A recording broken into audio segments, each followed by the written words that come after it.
تم بتاؤ کیا پوچھ رہی تھی تم مجھ سے؟ وہ اس کی بات کو ٹالتی ہوئی بولی۔ انہوں نے دراب خان والی بات اب تک اس کو نہیں بتائی تھی، پر ابیہا اپنی ماں کو بہت اچھے سے سمجھتی تھی۔ وہ اپنی پریشانی اس سے چھپا نہیں سکتی تھی۔ امی بتائیں نا کیا بات ہوئی ہے، اور آپ اچھے سے جانتی ہیں کہ جب تک آپ مجھے نہیں بتائیں گی میں آپ سے پوچھتی رہوں گی، وہ ضدی لہجے میں بولی۔ دراب خان آیا تھا، عائشہ بیگم اس کی ضد پہ ہار مانتی ہوئی بولی، کیونکہ وہ جانتی تھی ابیہا بنا جانے چپ نہیں رہے گی۔ کب آیا تھا؟ اس نے سرد لہجے میں ان سے پوچھا۔ ماتھے پہ ایک دم بل پڑے تھے۔ 2 دن پہلے، عائشہ بیگم ڈرتے ڈرتے اس کو بتا رہی تھی، جانتی تھی اس کے غصے کو۔ امی وہ شخص ہمارے گھر آیا تھا اور آپ مجھے اب بتا رہی ہیں؟ اس کا غصہ ایک دم بڑھا تھا۔ اور کیا لینے آیا تھا وہ یہاں؟ آپ نے اس کو بولا کیوں نہیں کہ ہمارا اس سے کوئی رشتہ نہیں ہے؟ تو بہتر ہے کہ وہ نہ ہم سے ملنے کی کوشش کرے اور نہ ہی ہمیں اس کی دی ہوئی چیزوں کی ضرورت ہے۔ اس کے لہجے میں دراب کے لیے بے پناہ نفرت تھی، جس کو عائشہ بیگم بہت اچھے سے محسوس کر سکتی تھی۔ آخر اتنی ہی نفرت تو ان کے دل میں بھی تھی، اس کے لیے اور اس کے باپ کے لیے۔ وہ ان لوگوں میں سے نہیں ہے ابیہا جو اپنے سے جڑی چیزوں یا رشتوں کو بھول جائے۔ مجھے تو ڈر ہے کہ وہ تمہیں بھی مجھ سے دور نہ کر دے۔ پہلے بھی میں ان لوگوں کی وجہ سے اپنا بہت کچھ کھو چکی ہوں، پر اب مجھ میں تمہیں کھونے کی ہمت نہیں ہے۔ عائشہ بیگم کی آواز بولتے بولتے نم ہوئی تھی، آنکھوں میں ایک دم سے پانی بھر آیا تھا۔ نہیں امی، ایسا نہیں ہوگا، میں ایسا نہیں ہونے دوں گی، اس کی وجہ سے ہم الگ نہیں ہوں گے۔ ابیہا کا لہجہ سخت تھا، آنکھوں میں اس شخص کے لیے بے حد نفرت تھی جس کی شکل تک اس نے دیکھی نہیں تھی۔ نہیں بیٹا، نہیں بیٹا، ہوگا تو وہی نا جو وہ چاہتا ہے۔ اتنے سالوں سے مجھے جس بات کا ڈر تھا وہ ڈر میرے سامنے آ گیا ہے۔ میں چاہے کچھ بھی کر لوں، چاہے کچھ بھی کر لوں، لیکن میں یہ حقیقت نہیں بدل سکتی کہ وہ تمہارا شوہر ہے۔ پورا حق رکھتا ہے وہ تم پر۔ وہ تمہیں یہاں سے لے بھی جائے، میں تب بھی کچھ نہیں کر سکتی ہوں۔ بہت بے بس، بہت مجبور ہوں میں۔ عائشہ بیگم اس بار بولتے بولتے رو پڑی تھی۔ ان کو اس طرح روتا دیکھ کر ابیہا نے تڑپ کر ان کو اپنی باہوں میں بھرا۔ نہیں امی، آپ بے بس اور مجبور ہو سکتی ہیں، لیکن میں نہیں۔ نہ ہی میں اس کو اپنا شوہر مانتی ہوں اور نہ ہی کوئی حق ہے اس کا مجھ پر، ابیہا ان کو چپ کراتے ہوئے بولی تھی۔ مگر یہ بات کہیں نہ کہیں وہ بھی مانتی تھی کہ اس کے انکار سے یہ رشتہ ختم نہیں ہو سکتا۔ امی، یہاں سے ہم چلے جائیں گے بہت دور، جہاں وہ ہمیں کبھی ڈھونڈ نہ پائے۔ اچانک ہی اس نے ایک فیصلہ کیا تھا۔ کہاں جائیں گے بیٹا؟ ہمارا تو کوئی رشتہ دار بھی نہیں ہے، کس کے پاس جائیں گے ہم؟ عائشہ بیگم اس سے الگ ہوتے ہوئے بولی۔ بس امی، ہم اس گاؤں سے کسی شہر چلے جائیں گے جہاں وہ ہمیں تلاش نہیں کر سکے گا، وہ کچھ سوچنے والے انداز میں بولی تھی۔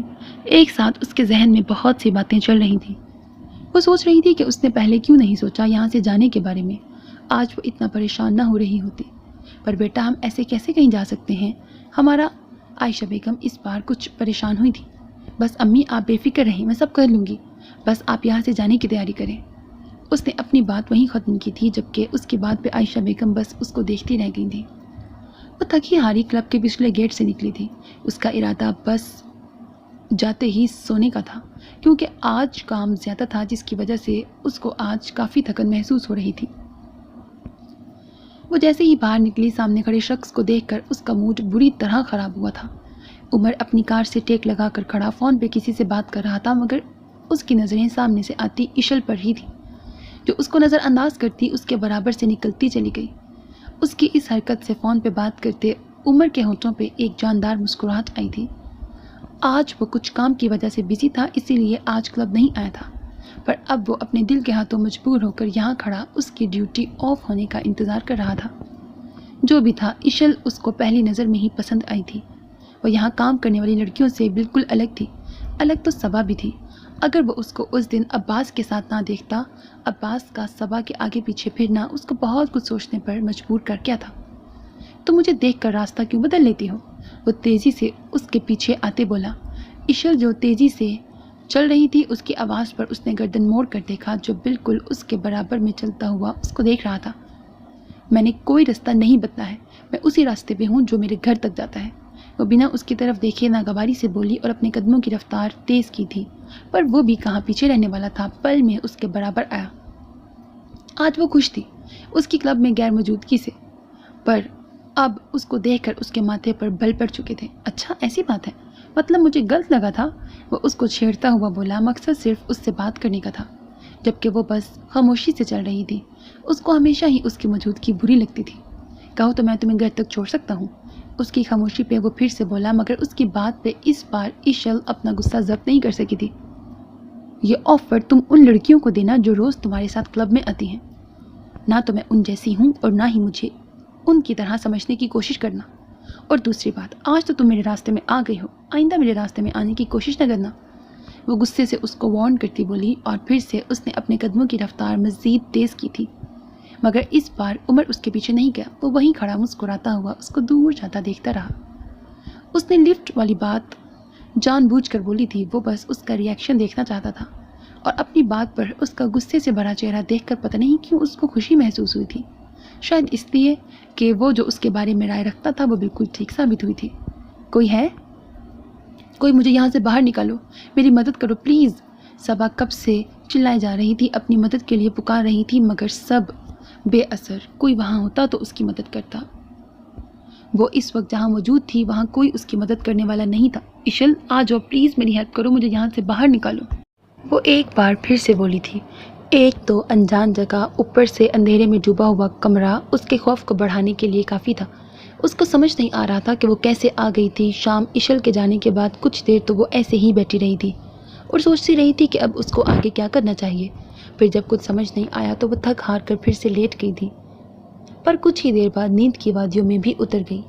اس کو کچھ پتہ نہیں چلا کہ اس کے ساتھ کیا ہو رہا ہے، اور اب جب اس کو ہوش آیا تو خود کو ایک اندھیرے کمرے میں ایک کرسی پر بندھا ہوا بیٹھا پایا تھا۔ اس کے دونوں ہاتھوں کو سختی سے باندھا گیا تھا۔ اس کے پہلے تو کچھ اسے سمجھ نہیں آیا کہ اس کے ساتھ کیا ہو رہا ہے۔ جب دماغ پوری طرح بیدار ہوا تو خوف سے اس کی آنکھیں کھلی کی کھلی رہ گئی تھی، اور بس جب سے وہ اپنی ہیلپ کے لیے آوازیں ہی دے رہی تھی، مگر کسی تک اس کی آواز شاید جا ہی نہیں رہی تھی۔ اس کی یہ سمجھ نہیں آ رہا تھا کہ آخر اس کو یہاں کیوں لایا گیا ہے۔ کوئی مجھے بتاتا کیوں نہیں ہے، کیوں لایا گیا ہے مجھے یہاں؟ وہ ایک بار پھر سے چیخی تھی۔ تبھی روم کا دروازہ کھلا اور بند ہوا اور کوئی اندر داخل ہوا تھا۔ ہلکی سی روشنی پورے کمرے میں پھیل کر ختم ہوئی تھی۔ کوئی چلتا ہوا اس تک آ رہا تھا۔ وہ اس کے قدموں کی آواز اس خاموشی میں آرام سے سن سکتی تھی۔ کون ہو تم اور کیا چاہتے ہو مجھ سے؟ وہ ایک بار پھر ہمت کرتے ہوئے بولی۔ آخر کون تھا اور کیوں لایا گیا تھا اس کو یہاں؟ مگر سامنے والے نے اس کی بات کا جواب دینا ضروری نہیں سمجھا تھا۔ آخر تم مجھے بتاتے کیوں نہیں ہو کہ مجھے یہاں پر کیوں لایا گیا ہے؟ اس بار وہ اپنے خوف اور گھبراہٹ پر قابو پا کر حلق کے بل چلاتے ہوئے اپنے سامنے کھڑے شخص کو دیکھنے لگی، جس کی وہ صرف آنکھیں ہی دیکھ پا رہی تھی۔ وہ اس وقت جس کمرے میں موجود تھی وہ کمرہ پورا اندھیرے میں ڈوبا ہوا تھا، پر کھڑکی سے آتی روشنی کی وجہ سے وہ اپنے سامنے موجود شخص کی آنکھیں دیکھ رہی تھی، جس کی آنکھ سے اوپر سے پیشانی تک ایک نشان تھا جو اس کی آنکھوں کو اور خطرناک بنا رہا تھا۔ اس کی بات سن کر وہ 2 قدم آگے بڑھا، جس وجہ سے اس کا چہرہ اب مکمل اندھیرے میں چھپ گیا تھا۔ تمہیں سنائی نہیں دے رہا میں کیا؟ مجھے عورتوں کا اونچی آواز میں بات کرنا بالکل پسند نہیں ہے، وہ اس کا جبڑا سختی سے پکڑتا ہوا بولا تھا، جس سے اس کا باقی کا جملہ منہ میں ہی رہ گیا تھا۔ اور رہی بات کہ تمہیں یہاں کیوں لایا گیا ہے، تو بے فکر رہو، جلد ہی معلوم ہو جائے گا یہ بھی۔ ڈی کے نے ایک جھٹکے سے اس کے چہرے کو اپنی پکڑ سے آزاد کیا۔ سر بشر آپ سے ملنا چاہتے ہیں۔ نہیں سر، بشر آپ سے ملنا چاہتا ہے، بہت ضروری بات کرنی ہے اس کو آپ سے۔ وہ ابھی کچھ کہنے ہی والا تھا جب دروازہ کھلا اور اس کا آدمی اندر آیا۔ اس کے دروازہ کھولنے سے ایک دم سے روشنی صبا کے چہرے پر پڑی تھی، اور اب اس کا چہرہ ڈی کے سامنے تھا، پر اس کے دروازے کی طرف پیٹھ ہونے کی وجہ سے صبا اس کا چہرہ نہیں دیکھ پائی تھی۔ جب سے وہ یہاں لائی گئی تھی ڈی کے نے پہلی بار اس کا چہرہ دیکھا تھا، یا اس نے دیکھنے کی ضرورت محسوس نہیں کی تھی۔ اس کو عمر کی بات بالکل سچ لگی تھی، وہ شکل سے بالکل بھی ایسی لڑکی نہیں لگتی تھی۔ ٹھیک ہے، تم میرے آفس میں بھیج دو، میں آ رہا ہوں۔ وہ ایک نظر صبا کے چہرے کو دیکھتا اپنے آدمی کی طرف مڑا، اور اس کے جانے کے بعد وہ بھی لمبے لمبے ڈگ بھرتا باہر چلا گیا، جبکہ اس کے جانے کے بعد وہ پھر سے چیختی رہ گئی۔ مس ایشل، کیا میں جان سکتا ہوں کہ مس صبا ڈیوٹی پہ کیوں نہیں آ رہی ہیں؟ عباس ایشل کو ایک سائڈ پہ کھڑا دیکھ کر اس کے پاس جا کر صبا کے بارے میں پوچھ رہا تھا۔ نہ ہی انہوں نے کل اپنے آنے کے بارے میں بتایا تھا، اور نہ ہی آج وہ مجھے نظر آ رہی ہیں۔ اس کی خاموشی پہ عباس پھر سے بولا، جبکہ ایشل کو کچھ سمجھ نہیں آ رہا تھا کہ وہ سر عباس کو کیا جواب دے۔ کل جب وہ ڈیوٹی ختم ہونے کے بعد گھر واپس لوٹی تو صبا اس کو کہیں نظر نہیں آئی تھی۔ اس کو گھر میں نہ دیکھ کر اس کی پریشانی بڑھی تھی۔ ایشل نے اپنا چھوٹا سا گھر پورا تلاش کر لیا تھا، پر صبا اس کو نہیں ملی تھی۔ اب صحیح میں اس کی پریشانی مزید بڑھ گئی تھی۔ اس نے سوچا کہ وہ شاید کچھ وقت کے لیے باہر گئی ہو تو وہ وہیں بیٹھ کر اس کا انتظار کرنے لگی، مگر رات سے صبح ہو گئی، صبا نہ ہی واپس آئی، نہ ہی اس کے بارے میں اس کو کچھ پتہ چلا تھا۔ ان کا اس شہر میں کوئی تھا بھی نہیں تو وہ کس سے پوچھتی جا کر؟ پورا دن اسی پریشانی میں گزر گیا تھا، اسے سمجھ نہیں آ رہا تھا کہ صبا آخر جا کہاں سکتی ہے۔ رات وہ کلب آئی تھی اس امید سے کہ شاید وہ یہاں ہوگی، پر اس کو یہاں بھی موجود نہ دیکھ کر اس کی پریشانی اور فکر بڑھتی جا رہی تھی۔ میں تم سے بات کر رہا ہوں مس ایشل، کہاں گم ہو تم؟ عباس اس کو گہری سوچ میں گم دیکھ کر اس سے پھر سے مخاطب ہوا تھا۔ سوری سر، وہ دراصل صبا کی طبیعت کچھ ٹھیک نہیں ہے تو اسی لیے وہ نہیں آ سکتی۔ ایشل نے اس سے جھوٹ بولا تھا، اب وہ اس کو سچ تو نہیں بتا سکتی تھی، کیونکہ کہیں نہ کہیں اس کو عباس پہ بھی شک ہوا تھا کہ اس نے قتل ہوتے ہوئے دیکھ لیا تھا، تو کہیں اس نے تو صبا کو، پر اپنی سوچ کو جھٹک کر اللہ سے صبا کی حفاظت کی دعا کرنے لگی کہ وہ جہاں بھی ہو صحیح سلامت ہو۔ اس کا جواب سن کر عباس سر ہلاتا وہاں سے چلا گیا تو اس کے جانے کے بعد ایشل نے سکھ کا سانس دیا۔ کیا بکواس کر رہے ہو تم؟ پتہ بھی ہے کیا بول رہی ہو؟ ڈی کے غصے سے دھاڑتا ہوا بولا تو اس کی دھاڑ سن کر ایک پل کے لیے وہ ڈر گیا تھا۔ نہیں سر، بکواس نہیں کر رہا ہوں میں، یہ سچ ہے کہ عائشہ میم کا 5 مہینے پہلے انتقال ہو چکا ہے، بشر ڈرتے ڈرتے بولا تھا۔ اس کو ہمیشہ سے ہی ڈی کے غصے سے خوف محسوس ہوتا تھا۔ میں تمہاری بات پر کیسے یقین کر لوں؟ ابھی کچھ دن پہلے تو تمہیں کچھ معلوم نہیں تھا ان کے بارے میں؟ بشر کی بات پہ وہ غصے سے بولا تھا، اس کا دل ہی نہیں مان رہا تھا اس کی بات پہ یقین کرنے کو۔ سر، میں آپ کے کہنے پر پھر سے گاؤں گیا تھا اور وہاں سے ہی معلوم ہوا ہے عائشہ بیگم کے بارے میں 5 مہینے پہلے ان کا انتقال ہو چکا ہے، اور ان کے انتقال کے اگلے دن ہی ابیہا میم گاؤں چھوڑ کر چلی گئی تھی۔ یہ بات بھی ان کے گھر کے سامنے رہنے والی فیملی سے معلوم ہوئی تھی۔ بشر اس کے سامنے کھڑا تفصیل سے اس کو سب بتا رہا تھا، جبکہ عائشہ بیگم کے بارے میں سن کر اسے بہت دکھ ہوا تھا کہ ایسا بھی ہو جائے گا، اس نے کبھی سوچا نہیں تھا۔ یہ سب معلومات ان لوگوں سے بڑی مشکل سے ملی ہیں، کیونکہ ابیہا میم نے جانے سے پہلے ان لوگوں کو سختی سے منع کیا تھا کہ اس کے اور اس کی ماں کے بارے میں کوئی پوچھنے آئے تو وہ کسی کو نہ بتائیں کچھ بھی۔ اپنی بات ختم کر کے بشر اب خاموش کھڑے ڈی کے کو دیکھنے لگا تھا۔ اس کو یقین ہی نہیں آ رہا تھا کہ عائشہ بیگم اس دنیا سے چلی گئی ہیں۔ وہ دن بھولا نہیں تھا جب پہلی بار ان سے ملنے ان کے پاس گیا تھا۔ ان کے پاس جانے کا اس کا مقصد صرف یہی تھا کہ وہ ان کو اس بات کا یقین دلانے گیا تھا کہ وہ اس رشتے کی قدر کرتا ہے جو بہت سال پہلے ان دونوں کے بیچ بند گیا تھا۔ اور ویسے بھی ابیہا اس کی بچپن کی محبت تھی، اس کی پہلی خواہش جو اس کے باپ اور ابیہا کے بابا نے مل کر پوری کی تھی، ابیہا کو ہمیشہ کے لیے اس کا بنا کر۔ یہ بات الگ تھی کہ بچپن کے بعد سے اس نے ابیہا کو دیکھا نہیں تھا کہ وہ بڑی ہو کر کیسی لگتی ہوگی۔ اس کا ہمیشہ دل کرتا تھا کہ وہ جا کر اس کو ایک نظر دیکھ لے، جس کی محبت اس کے دل میں بچپن سے تھی، اور اب بڑے ہو کر اس کی ابیہا کے لیے محبت مزید بڑھ گئی تھی، پر وہ ایسا کر نہ سکا تھا کیونکہ ان گزرے سالوں میں اتنا کچھ ہو گیا تھا کہ وہ چاہ کر بھی جا نہیں سکتا تھا۔ اس کو پہلے اپنا بدلہ لینا تھا، اسی لیے اس نے خود پہ ضبط کیا ہوا تھا۔ اس کو صحیح وقت آنے کا انتظار تھا، پر کبھی اپنی ذمہ داری نبھانا نہیں بھولا تھا، اور وہ یہ بات اچھے سے جانتا تھا کہ عائشہ اس کو کتنا ناپسند کرتی ہیں، مگر اس کو اس بات سے کوئی فرق نہیں پڑتا تھا۔ اس کو بس ابیہا چاہیے تھی ہر حال میں۔ اور ابیہا، اس کا کچھ پتہ چلا تمہیں؟ کچھ یاد آنے پر وہ پھر سے بولا۔ سر، یہ سن کر آپ کو خوشی ہوگی کہ ابیہا میم اسی شہر میں ہیں، اور کہاں ہیں بہت جلد پتہ چل جائے گا۔ اس بار بشر کچھ جوش میں بولا تھا۔ اس کی بات سن کر دوراب کی آنکھوں میں چمک آئی۔ بہت جلد مطلب بہت جلد، سمجھ گئے ہو نا؟ اب کی بار وہ کچھ سخت لہجے میں بولا، جس پہ بشر اپنا سر ہلا کر رہ گیا۔ وہ نہ جانے کب سے ایک ہی پوزیشن میں بیٹھی ہوئی تھی، جبکہ آنسو اس کی آنکھوں سے مسلسل بہہ رہے تھے۔ کوئی اپنا نہیں تھا اس کا جو اس کے ان بہتے آنسوؤں کو صاف کر سکتا۔ آج وہ اس پوری دنیا میں اکیلی بالکل تنہا رہ گئی تھی۔ ایک ماں کا سایہ تھا، وہ بھی اس سے چھن چکا تھا۔ اب وہ بالکل تنہا رہ گئی تھی اس بڑی دنیا میں۔ ابھی کچھ دن پہلے وہ کتنی خوش تھی کہ وہ اب اپنی ماں کو لے کر اس گاؤں سے ہمیشہ کے لیے چلی جائے گی، جہاں دوراب خان کبھی اس کو ڈھونڈ نہیں پائے گا۔ اس نے ساری تیاری کر لی تھی جانے کی، اور وہ ان سب تیاریوں میں اتنا بزی ہو گئی تھی کہ اس کو عائشہ بیگم کی خراب ہوتی حالت نظر ہی نہیں آئی تھی۔ وہ اس دن کے بعد بہت خاموش رہنے لگی تھی، جس پہ اس کا دھیان ہی نہیں گیا تھا۔ کل صبح ان کو اس گاؤں سے ہمیشہ ہمیشہ کے لیے چلے جانا تھا۔ وہ مطمئن ہو کر عائشہ بیگم کے پاس آ کر لیٹ گئی، اس بات سے بے خبر کہ کل کا دن اس کے لیے کیا لانے والا تھا۔ عائشہ بیگم جو سوئیں پھر اٹھی ہی نہیں۔ وہ ابیہا کو اس دن تنہا چھوڑ کر چلی گئی تھی۔ ابیہا کے پیروں کے نیچے سے جیسے کسی نے زمین ہی کھینچ لی ہو۔ وہ تو بالکل خاموش ہو گئی تھی اور ساکت نظروں سے اپنی ماں کا بے جان وجود دیکھ رہی تھی۔